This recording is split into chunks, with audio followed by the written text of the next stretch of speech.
14ನೆಯ ದಿನ ಶುಭ ಕಾರ್ಯವಾದ ನಂತರ ಮಂತ್ರಿಗಳು ಆಸ್ಥಾನಿಕರ ಸಭೆಯನ್ನು ಕರೆದರು. ಭರತನು ಸಭೆಯೊಳಕ್ಕೆ ಬಂದಾಗ ಎಲ್ಲರೂ ಎದ್ದು ನಿಂತು ರಾಜಗೌರವವನ್ನು ತೋರಿದರು. ಅನಂತರ ವಸಿಷ್ಠರು, ರಾಜಕುಮಾರ, ರಾಜನಿಲ್ಲದೆ ರಾಜ್ಯವು ಅನಾಥವಾಗಿದೆ. ಶ್ರೀರಾಮನು ಕಾಡಿಗೆ ಹೋಗಿದ್ದಾನೆ. ಇನ್ನು 14 ವರ್ಷ ಅವನು ಅಯೋಧ್ಯೆಗೆ ಹಿಂದಿರುಗುವುದಿಲ್ಲ. ಆದರೆ ಅಲ್ಲಿಯವರೆಗೆ ರಾಜ್ಯವಾಳುವವರು ಯಾರು? ಆದ್ದರಿಂದ ನೀನು ಈಗ ಪಟ್ಟಾಭಿಷೇಕವನ್ನು ಮಾಡಿಕೊ, ಧರ್ಮದಿಂದ ರಾಜ್ಯವಾಳು, ನಮ್ಮೆಲ್ಲರಿಗೂ ಸಂತೋಷವಾಗುತ್ತದೆ ಎಂದರು. ಭರತನು ತಕ್ಷಣವೇ ಎದ್ದು ನಿಂತು, ಮಹರ್ಷಿಗಳೇ, ತಮ್ಮ ಮಾತಿನಿಂದ ನನಗೆ ಸಂತೋಷವೂ ಆಶ್ಚರ್ಯವೂ ಉಂಟಾಗಿದೆ. ನಿಮ್ಮ ಅಭಿಮಾನಕ್ಕೆ ನಾನು ಕೃತಜ್ಞ. ಆದರೆ ನಮ್ಮ ಸಂಸ್ಕೃತಿಯಲ್ಲಿ ಮನೆಗೆ ಹಿರಿಯನೇ ಯಜಮಾನ, ರಾಜನಾಗಬೇಕಾದವನು ಹಿರಿಯ ಮಗ. ನಾವು ಅಣ್ಣ ತಮ್ಮಂದಿರಲ್ಲಿ ಶ್ರೀರಾಮನೇ ದೊಡ್ಡವನು, ಆದ್ದರಿಂದ ಅವನೇ ರಾಜನಾಗಬೇಕು. ಅವನು ಈಗ ಅಯೋಧ್ಯೆಯಲ್ಲಿದ್ದರೂ ಒಂದೇ, ಕಾಡಿನಲ್ಲಿದ್ದರೂ ಒಂದೇ. ರಾಜ್ಯ ಮಾತ್ರ ಅವನದೇ. ಅವನ ರಾಜ್ಯವನ್ನು ಆಳುವುದಕ್ಕೆ ನಾನು ಯಾರು? ನಾನು ಈಗಲೇ ಅವನನ್ನು ಹುಡುಕಿಕೊಂಡು ಕಾಡಿಗೆ ಹೋಗುತ್ತೇನೆ, ಅವನ ಕಾಲಿಗೆ ಬಿದ್ದು ಅಯೋಧ್ಯೆಗೆ ಕರೆದುಕೊಂಡು ಬರುತ್ತೇನೆ ಎಂದನು. ನಂತರ ಕಾರ್ಮಿಕರನ್ನು ಕರೆದು ಕಾಡಿಗೆ ಹೋಗುವ ದಾರಿಯನ್ನು ಉತ್ತಮಪಡಿಸಿ ಎಂದು ಆಜ್ಞಾಪಿಸಿದನು.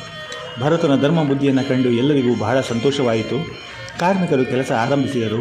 ಹಳ್ಳ ತಿಟ್ಟುಗಳನ್ನು ಸಮ ಮಾಡಿದರು, ಕಾಡುಗಳನ್ನು ಕಡಿದು ರಸ್ತೆ ಮಾಡಿದರು, ಮಾರ್ಗದಲ್ಲಿ ಬಾವಿಗಳನ್ನು ತೋಡಿದರು, ಮುಳ್ಳುಗಳನ್ನು ಪೊದೆಗಳನ್ನು ತರಿದು ಬಿಸಾಡಿದರು, ದಾರಿಯಲ್ಲಿ ನೆರಳಿಗೋಸ್ಕರ ಮರಗಳನ್ನು ನೆಟ್ಟರು, ನದಿಗಳಿಗೆ ಸೇತುವೆಯನ್ನು ಕಟ್ಟಿದರು, ಅಚ್ಚುಕಟ್ಟಾದ ರಸ್ತೆಗಳನ್ನು ನಿರ್ಮಿಸಿದರು. ಈ ವೇಳೆಗೆ ಕೈಕೇಯಿಗೆ ಪಶ್ಚಾತ್ತಾಪವಾಗಿತ್ತು. ಅವಳನ್ನು ಮುಸುಕಿದ್ದ ಅಜ್ಞಾನ ಮತ್ತು ಮೋಹಗಳು ಮಾಯವಾದವು.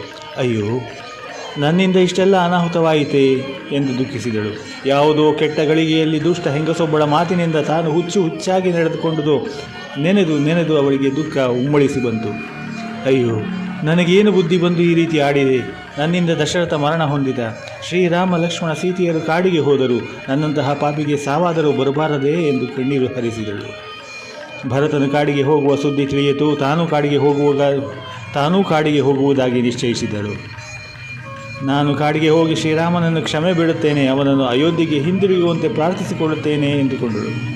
ಭರತನು ಕೌಸಲ್ಯೆ, ಸುಮಿತ್ರೆ, ಕೈಕೇಯಿಯರನ್ನು, ವಸಿಷ್ಠರನ್ನು, ದೊಡ್ಡ ಪರಿವಾರವನ್ನು ಕರೆದುಕೊಂಡು ಕಾಡಿನ ಕಡೆ ಪ್ರಯಾಣ ಬೆಳೆಸಿದನು. ಅವನ ಪರಿವಾರದಲ್ಲಿ ಕುದುರೆಗಳು, ರಥಗಳು, ಆನೆಗಳು ಇದ್ದವು. ಅಲ್ಲದೆ ಪುರನಿವಾಸಿಗಳೂ ಇದ್ದರು. ಎಲ್ಲರಿಗೂ ಶ್ರೀರಾಮನನ್ನು ಯಾವಾಗ ನೋಡುವೆವು ಎಂಬ ತವಕ. ದಾರಿಯಲ್ಲಿ ಗಂಗಾ ನದಿ ಸಿಕ್ಕಿತು. ಆ ಪವಿತ್ರ ನದಿಯಲ್ಲಿ ಭರತನು ಪಿತೃತರ್ಪಣವನ್ನು ಕೊಟ್ಟನು. ಗುಡಾರಗಳನ್ನು ಕಟ್ಟಿಕೊಂಡು ಆ ರಾತ್ರಿ ಅಲ್ಲಿಯೇ ವಿಶ್ರಾಂತಿ ಪಡೆದರು. ಹಿಂದೆ ಶ್ರೀರಾಮನು ಕಾಡಿಗೆ ಹೊರಟ ಮೊದಲ ರಾತ್ರಿಯನ್ನು ಅಲ್ಲಿ ಕಳೆದಿದ್ದ.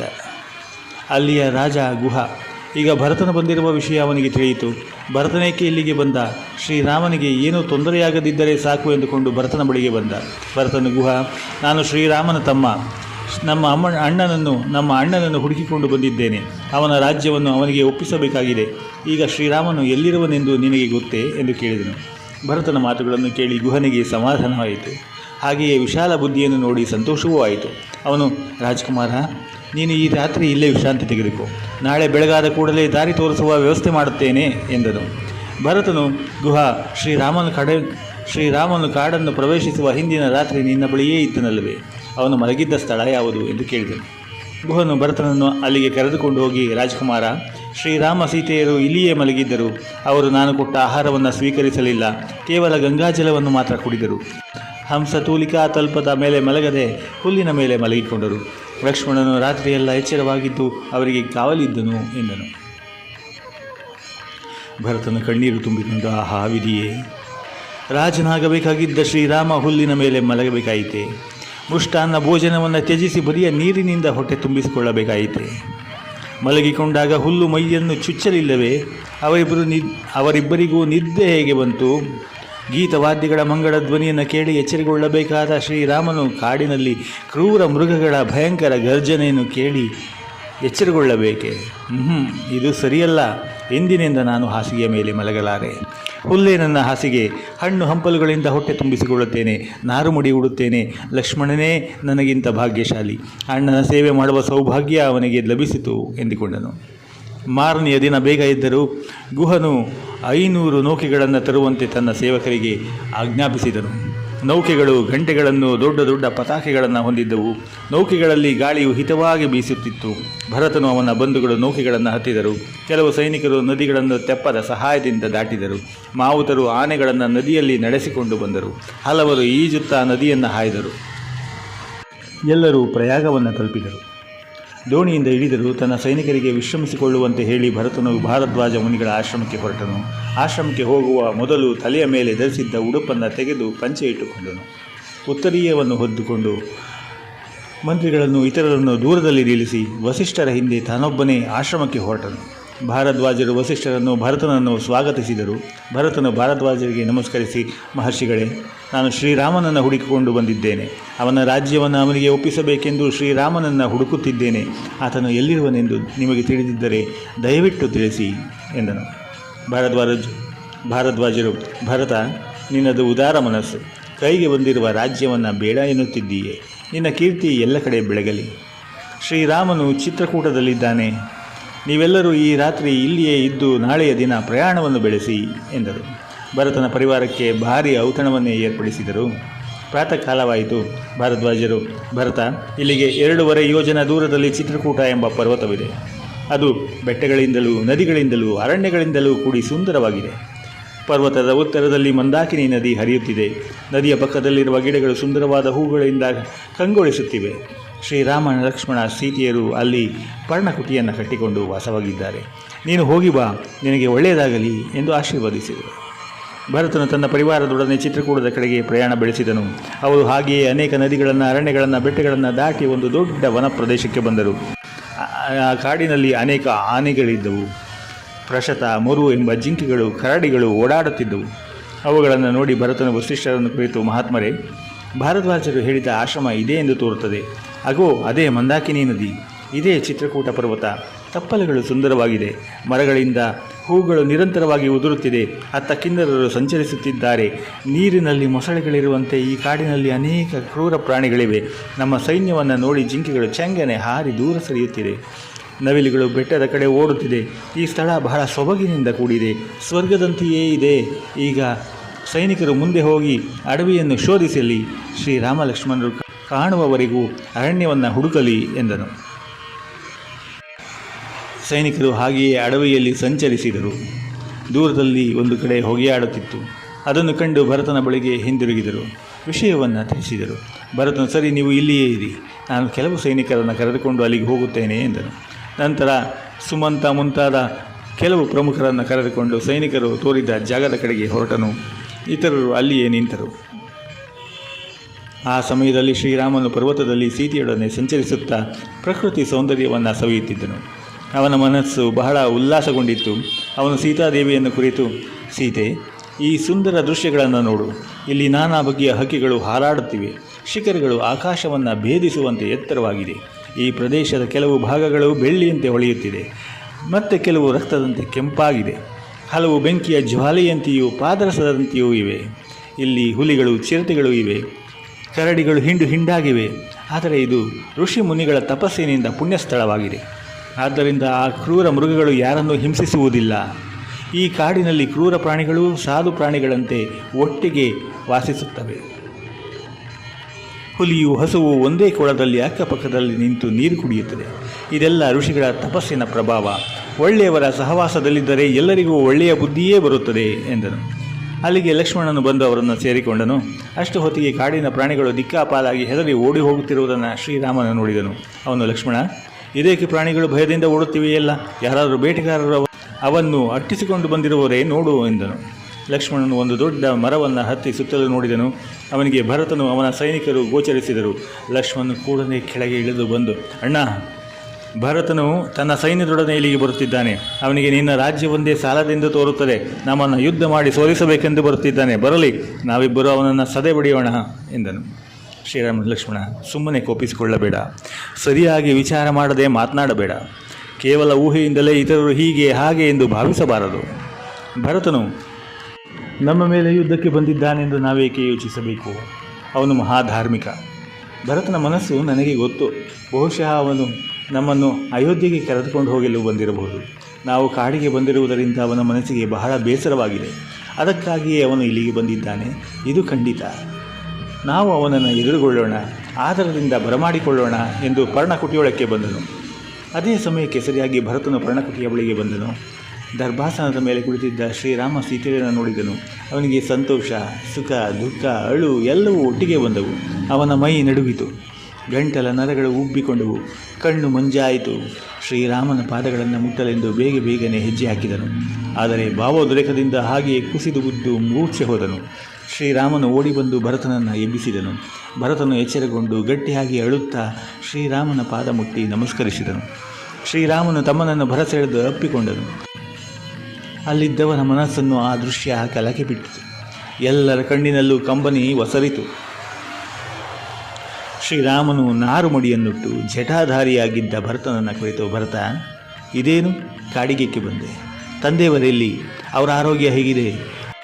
ಅವರಿಗೆ ಸರಿಯಾಗಿ ಉಪಚಾರ ನಡೆಯುತ್ತಿದೆ ಅಷ್ಟೇ ಎಂದು ಕೇಳಿದನು. ಭರತನು ದುಃಖೋನ್ಮಾದದಿಂದ ಹಾಗೆಯೇ ಕುಳಿತಿರಲು ಶ್ರೀರಾಮನು ವಾತ್ಸಲ್ಯದಿಂದ ಅವನ ಮೈ ದವಡುತ್ತಾ ರಾಜನೀತಿಯನ್ನು ಬೋಧಿಸಿದನು. ಭರತ, ಕುಲಪುರೋಹಿತರಿಗೆ ಗೌರವವನ್ನು ತೋರಿಸುತ್ತಿರುವೆಯಷ್ಟೇ, ರಾಜ್ಯದಲ್ಲಿ ಎಲ್ಲರನ್ನೂ ಆದರದಿಂದ ಕಾಣುತ್ತಿರುವೆಯಾ? ಶೂರರು, ವಿದ್ಯಾವಂತರು, ಯೋಗ್ಯರು, ಇತರರ ಮನಸ್ಸನ್ನು ಅರ್ಥ ಮಾಡಿಕೊಳ್ಳಬಲ್ಲವರು ಇವರನ್ನೇ ಮಂತ್ರಿಯನ್ನಾಗಿ ನಿಯಮಿಸು. ರಾಜನು ಯಾವಾಗಲೂ ತಾನೇ ನಿರ್ಣಯಗಳನ್ನು ತೆಗೆದುಕೊಳ್ಳಬಾರದು. ಅದಕ್ಕಾಗಿ ಮಂತ್ರಿಗಳೊಡನೆ ಸಮಾಲೋಚಿಸಬೇಕು. ಇದರಿಂದ ಪರಸ್ಪರ ವಿಚಾರ ವಿನಿಮಯ ನಡೆದು ಎಲ್ಲರ ಅಭಿಪ್ರಾಯವೂ ವ್ಯಕ್ತವಾಗುತ್ತದೆ. ಎಲ್ಲರಿಗೂ ಒಪ್ಪಿಗೆಯಾಗುವಂತಹ ನಿರ್ಣಯವನ್ನು ಕೈಗೊಳ್ಳಬಹುದು. ಆದರೆ ಮಂತ್ರಾಲೋಚನೆ ಮಾಡಿದ ವಿಷಯ ರಹಸ್ಯವಾಗಿರಬೇಕು. ಭರತ, ಪಂಡಿತರನ್ನು ಆಧರಿಸು. 1000 ಮೂರ್ಖರಿದ್ದರೂ ರಾಜನಿಗೆ ಅವರಿಂದ ಉಪಯೋಗವಿಲ್ಲ. ಅವರ ಬದಲು ದಕ್ಷನೂ ವೀರನೂ ಮೇಧಾವಿಯೂ ರಾಜಶಾಸ್ತ್ರ ವಿಶಾರದನೂ ಆದ ಒಬ್ಬ ಸಚಿವನಿದ್ದರೆ ಸಾಕು. ಅವನು ರಾಜ್ಯದ ಆಡಳಿತವನ್ನು ಸುಗಮವಾಗಿ ನಡೆಸಬಲ್ಲ. ಉತ್ತಮ ಅಧಿಕಾರಿಗೆ ದೊಡ್ಡ ಕೆಲಸಗಳನ್ನು ಕೊಡು, ಮಧ್ಯಮರಿಗೆ ಸಾಮಾನ್ಯವಾದ ಕೆಲಸಗಳನ್ನು ಕೊಡು, ನಿಪುಣರಲ್ಲದವರಿಗೆ ಸಣ್ಣ ಪುಟ್ಟ ಕೆಲಸಗಳನ್ನು ಕೊಡು. ನಿನ್ನ ಅಮಾತ್ಯರು ಪ್ರಾಮಾಣಿಕರಾಗಿರಲಿ. ಲಂಚ ರುಷುವತ್ತುಗಳನ್ನು ತೆಗೆದುಕೊಳ್ಳಬಾರದು. ತಮ್ಮ ಬಂಧು ಬಳಗದವರಿಗಾಗಿ ಅಧಿಕಾರವನ್ನು ದುರುಪಯೋಗಪಡಿಸಿಕೊಳ್ಳಬಾರದು. ನೀನೇ ಒಂದು ವೇಳೆ ಪ್ರಜೆಗಳಿಗೆ ತೊಂದರೆ ಕೊಟ್ಟರೂ ಮಂತ್ರಿಗಳು ಅದನ್ನು ಖಂಡಿಸಬೇಕು.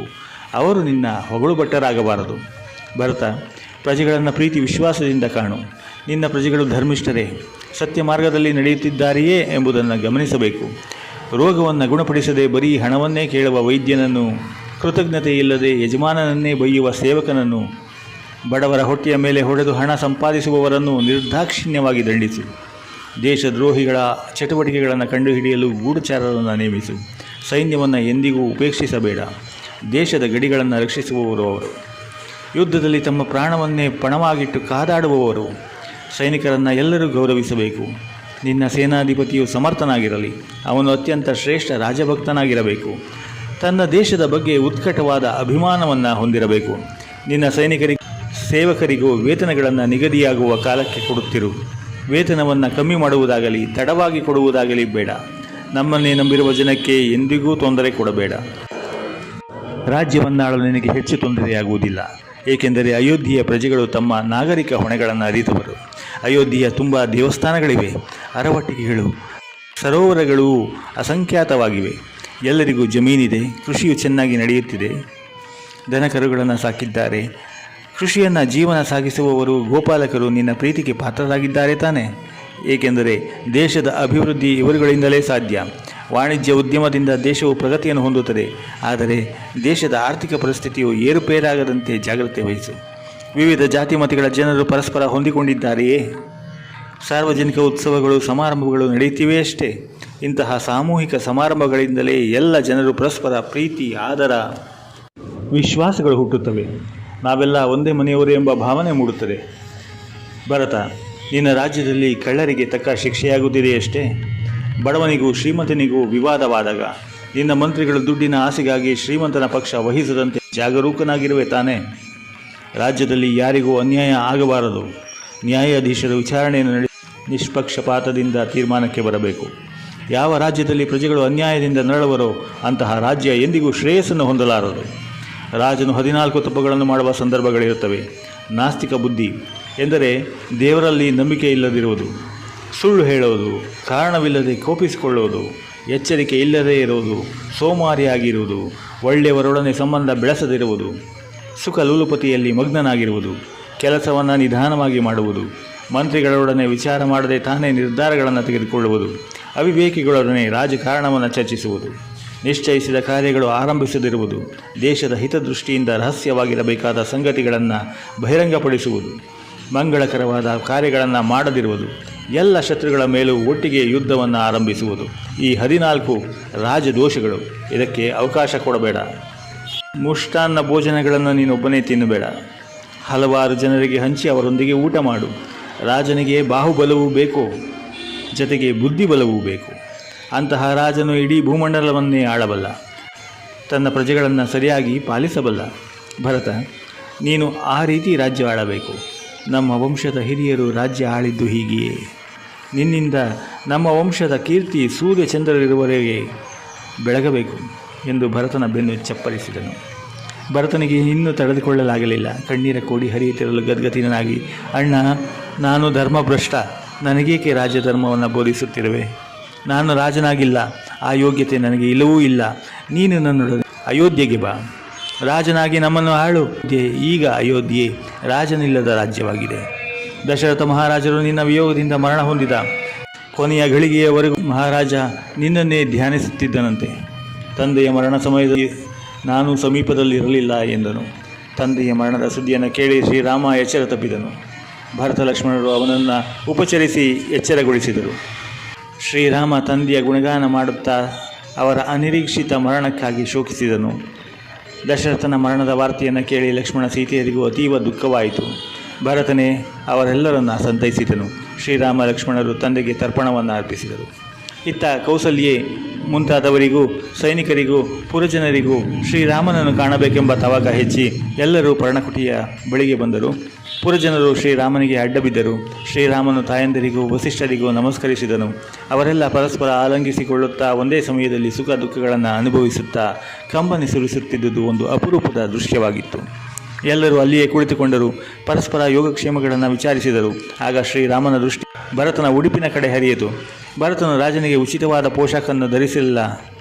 ಬದಲು ನಾರುಮಡಿಯುಟ್ಟಿದ್ದನು, ತಪಸ್ಸುಗಳಂತೆ ಜಟೆಯನ್ನು ಬೆಳೆಸಿದ್ದನು, ಚರ್ಮವನ್ನು ಹೊಂದಿದ್ದನು. ಶ್ರೀರಾಮನು ಆಶ್ಚರ್ಯದಿಂದ, ಭರತ, ಇದೇನು ನಿನ್ನ ವೇಷದಲ್ಲೇಕೆ ಇಷ್ಟೊಂದು ಬದಲಾವಣೆ ಎಂದು ಕೇಳಿದನು. ಭರತನು, ಅಣ್ಣ, ನಾನು ಮೊದಲೇ ಹೇಳಿದಂತೆ ತಂದೆಯವರು ಕಾಲವಾದರು. ನಮ್ಮ ತಾಯಿಯ ಪಾಪ ಬುದ್ಧಿಯಿಂದ ನೀನು ಕಾಡಿಗೆ ಬಂದಿದ್ದಿ. ಲಕ್ಷ್ಮಣನು ನಿನ್ನ ಜೊತೆ ಬಂದಿದ್ದಾನೆ. ಅಯೋಧ್ಯೆಯನ್ನು ಆಳುವುದಕ್ಕೆ ನನಗೇನು ಹಕ್ಕು? ಎಂದು ನಾನು ರಾಜ್ಯವನ್ನು ನಿನ್ನ ವಶಕ್ಕೆ ಕೊಡಲು ಬಂದಿದ್ದೇನೆ ಎಂದನು. ಶ್ರೀರಾಮನು, ಭರತ, ನಿನ್ನ ತ್ಯಾಗ ಬುದ್ಧಿಗೆ ಮೆಚ್ಚಿದೆ. ಆದರೆ ನಾನು ಈಗ ಅಯೋಧ್ಯೆಗೆ ಬರಲಾರೆ. 14 ವರ್ಷ ಕಾಡಿನಲ್ಲಿ ಇರುತ್ತೇನೆಂದು ನಾನು ನಮ್ಮ ತಂದೆಗೂ ತಾಯಿಗೂ ಮಾತು ಕೊಟ್ಟಿದ್ದೇನೆ. ನಾನು ಹಾಗೆಯೇ ನಡೆಯುತ್ತೇನೆ. ಇನ್ನೊಂದು ಮಾತು, ನೀನು ನಿಮ್ಮ ತಾಯಿಯನ್ನು ಬಹಳವಾಗಿ ನಿಂದಿಸುತ್ತಿದ್ದೀಯೇ, ಅದು ತಪ್ಪು. ನೀನು ಹಾಗೆ ಮಾಡಕೂಡದು ಎಂದನು. ಅಲ್ಲಿ ನೆರೆದಿದ್ದವರು ತಂದೆಯ ಮಾತನ್ನು ನಡೆಸುತ್ತೇನೆ ಎಂಬ ಶ್ರೀರಾಮನ ನಿಷ್ಠೆಯನ್ನು, ಭರತನ ತ್ಯಾಗ ಬುದ್ಧಿಯನ್ನು ಕೊಂಡಾಡಿದರು. ಆಗಲೇ ಗಾಢವಾಗಿ ಕತ್ತಲು ಕವಿದಿದ್ದರಿಂದ ಎಲ್ಲರೂ ಹಾಗೆಯೇ ಮಲಗಿಕೊಂಡರು. ಮರುದಿನ ಬೆಳಗಾದಾಗ ಪ್ರಾತಃ ವಿಧಿಗಳನ್ನು ಮುಗಿಸಿ ಎಲ್ಲರೂ ಒಟ್ಟಿಗೆ ಕುಳಿತರು. ಆಗ ಭರತನು, ಅಣ್ಣ, ನಾನು ನಮ್ಮ ತಾಯಿಯ ಜೊತೆ ಮಾತನಾಡಿದ್ದೇನೆ. ಆಕೆಗೆ ಈಗ ಬುದ್ಧಿ ಬಂದಿದೆ. ತಾನು ಮಾಡಿದುದು ತಪ್ಪು ಎಂಬ ಅರಿವು ಮೂಡಿದೆ. ಆಕೆಯ ಒಪ್ಪಿಗೆಯ ಮೇರೆಗೆ ನಾನು ನಿನಗೆ ರಾಜ್ಯವನ್ನು ಒಪ್ಪಿಸುತ್ತಿದ್ದೇನೆ. ನೀನು ದಯವಿಟ್ಟು ರಾಜ್ಯವಾಳು. ರಾಜನಾಗಲು ನೀನೊಬ್ಬನೇ ಸಮರ್ಥ. ನನಗೆ ಆ ಸಾಮರ್ಥ್ಯವಿಲ್ಲ ಎಂದನು. ಶ್ರೀರಾಮನು, ಭರತ, ನಿನ್ನ ಮನಸ್ಸು ಬಹಳ ದೊಡ್ಡದು. ನಿನ್ನ ತ್ಯಾಗವನ್ನು ನಾನು ಮೆಚ್ಚುತ್ತೇನೆ. ಆದರೆ ಮೊದಲೇ ಹೇಳಿದಂತೆ ನಾನು 14 ವರ್ಷ ವನವಾಸ ಮಾಡಲೇಬೇಕು. ಅದು ನನ್ನ ಕರ್ತವ್ಯ. ತಂದೆಯವರ ಮಾತನ್ನು ಪರಿಪಾಲಿಸಲೆಂದು ನಾನು ಇಲ್ಲಿಗೆ ಬಂದಿದ್ದೇನೆ. ನಾನು ಕಾಡಿಗೆ ಬಂದಿರುವುದು ನನ್ನ ಕರ್ತವ್ಯವನ್ನು ನಡೆಸಲೆಂದು. ಹಾಗೆಯೇ ನಿನ್ನ ಕರ್ತವ್ಯವನ್ನು ಪಾಲಿಸಲೆಂದು ನೀನು ರಾಜ್ಯವಾಳಬೇಕು. ತಂದೆಯವರು ಮರಣ ಹೊಂದಿದ್ದು ಬಹಳ ದುಃಖದ ಸಂಗತಿಯೇ ಸರಿ. ಆದರೆ ಎಲ್ಲರೂ ಎಂದಾದರೂ ಒಂದು ದಿನ ಸಾಯಲೇಬೇಕಷ್ಟೇ. ಆದ್ದರಿಂದ ಧೈರ್ಯ ತಂದುಕೋ, ಅಯೋಧ್ಯೆಗೆ ಹಿಂದಿರುಗು, ಧರ್ಮದಿಂದ ರಾಜ್ಯವಾಳು ಎಂದನು. ಭರತನು ಎಷ್ಟೋ ವಿಧದಿಂದ ಒತ್ತಾಯ ಮಾಡಿದರೂ ಶ್ರೀರಾಮ ತನ್ನ ನಿರ್ಧಾರವನ್ನು ಬದಲಾಯಿಸಲಿಲ್ಲ. ಆಗ ಭರತನು, ಅಣ್ಣ, ನಾನು ನಿರುಪಾಯನಾಗಿದ್ದೇನೆ. ನೀನು ಅಯೋಧ್ಯೆಗೆ ಬರುವುದಿಲ್ಲವೆಂದು ತಿಳಿದು ನನಗೆ ಬಹಳ ದುಃಖವಾಗಿದೆ. ಆದರೆ ಒಂದು ಮಾತ್ರ ಖಂಡಿತ, ನಾನು ಸಿಂಹಾಸನವನ್ನು ಏರುವುದಿಲ್ಲ. ಅಣ್ಣ, ನೀನು ಧರಿಸಿರುವ ಪಾದುಕೆಗಳನ್ನು ಕೊಡು. ನಿನ್ನ ಪಾದುಕೆಗಳನ್ನು ಮುಂದಿಟ್ಟುಕೊಂಡು ನಾನು ರಾಜ್ಯಭಾರ ನಡೆಸುವೆನು. ನೀನು ಅಯೋಧ್ಯೆಯನ್ನು ಬಿಟ್ಟ ದಿನದಿಂದ 14 ವರ್ಷಕ್ಕೆ ಸರಿಯಾಗಿ ರಾಜಧಾನಿಗೆ ಹಿಂದಿರಲೇಬೇಕು. ಇಲ್ಲದಿದ್ದರೆ ನಾನು ಬೆಂಕಿಯಲ್ಲಿ ಬಿದ್ದು ಪ್ರಾಣ ಬಿಡುವೆನು ಎಂದನು. ಶ್ರೀರಾಮನು ಭರತನಿಗೆ ತನ್ನ ಪಾದುಕೆಗಳನ್ನು ಕೊಟ್ಟನು. 14 ವರ್ಷವಾದ ಕೂಡಲೇ ಅಯೋಧ್ಯೆಗೆ ಹಿಂದಿರುಗುವೆನು ಎಂದ ಮಾತನ್ನು ಕೊಟ್ಟನು. ಭರತನು ಮತ್ತೊಮ್ಮೆ ಅಣ್ಣನಿಗೆ ನಮಸ್ಕಾರ ಮಾಡಿ ಶ್ರೀರಾಮನ ಪಾದಕಿಗಳನ್ನು ತಲೆಯ ಮೇಲಿಟ್ಟುಕೊಂಡು ಪರಿವಾರದೊಂದಿಗೆ ಅಯೋಧ್ಯೆಗೆ ಹೊರಟನು. ಅಯೋಧ್ಯೆಗೆ ಹಿಂದಿರುಗಿದ ನಂತರ ಭರತನು ತನ್ನ ಮಂತ್ರಿಗಳನ್ನು ಪುರೋಹಿತರನ್ನು ಕರೆದು, ಮಾನ್ಯರೇ, ಇದು ನಮ್ಮ ಅಣ್ಣನ ಪಾದುಕೆಗಳು. ಇವುಗಳಿಗೆ ರಾಜಮರ್ಯಾದೆಯನ್ನು ಮಾಡಿರಿ. ಇದನ್ನು ಮುಂದಿಟ್ಟುಕೊಂಡು ನಿಮ್ಮೆಲ್ಲರ ಮಾರ್ಗದರ್ಶನದಿಂದ ರಾಜ್ಯಭಾರವನ್ನು ನಡೆಸಲು ಪ್ರಯತ್ನಿಸುತ್ತೇನೆ. ನನ್ನ ಅಣ್ಣ ಹಿಂದಿರುಗುವವರೆಗೆ ನಾನು ನಂದಿಗ್ರಾಮದಲ್ಲಿರುತ್ತೇನೆ. ನಮ್ಮ ಅಣ್ಣನಂತೆಯೇ ನಾರುಮುಡಿಯನ್ನು ಉಟ್ಟು ಜಟಾಧಾರಿಯಾಗಿರುತ್ತೇನೆ. ಹಣ್ಣು ಹಂಪಲುಗಳೇ ನನ್ನ ಆಹಾರ. ನಾನು ನಮ್ಮ ಅಣ್ಣ ಹಿಂದಿರುಗುವುದನ್ನೇ ಎದುರು ನೋಡುತ್ತಾ ಇರುತ್ತೇನೆ ಎಂದು ಹೇಳಿದನು. ಭರತನ ಮಾತುಗಳನ್ನು ಕೇಳಿ ಅವರೆಲ್ಲರ ಕಣ್ಣುಗಳಲ್ಲಿ ನೀರು ಬಂತು. ಅವನು ಹೇಳಿದಂತೆಯೇ ನಡೆಯಲು ಒಪ್ಪಿದರು. ಭರತನು ನಂದಿಗ್ರಾಮದಲ್ಲಿದ್ದುಕೊಂಡು ತಪಸ್ವಿ ಜೀವನವನ್ನು ನಡೆಸುತ್ತಾ ಧರ್ಮದಿಂದ ರಾಜ್ಯಭಾರ ನಡೆಸುತ್ತಾ ಬಂದನು. ಇತ್ತ ಚಿತ್ರಕೂಟದಲ್ಲಿ ಶ್ರೀರಾಮನಿಗೆ ಬಹಳ ಬೇಸರವಾಯಿತು.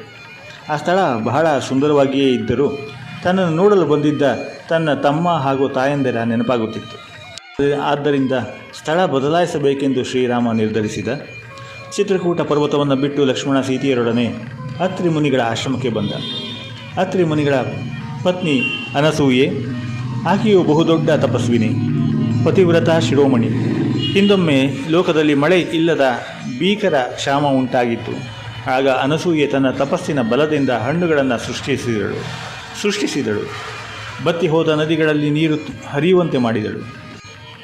ಅಸೂಯೆಯೇ ಇಲ್ಲದುದರಿಂದ ಅವಳಿಗೆ ಅನಸೂಯೆ ಎಂದು ಹೆಸರು. ಅವಳು ಶ್ರೀರಾಮ, ಲಕ್ಷ್ಮಣ ಮತ್ತು ಸೀತೆಯರನ್ನು ಆದರದಿಂದ ಬರಮಾಡಿಕೊಂಡಳು, ಸತ್ಕರಿಸಿದಳು. ಸೀತೆಯ ಬಾಯಿಂದಲೇ ಸೀತಾ ಕಲ್ಯಾಣವನ್ನು ಹೇಳಿಸಿ ಆನಂದಗೊಂಡಳು.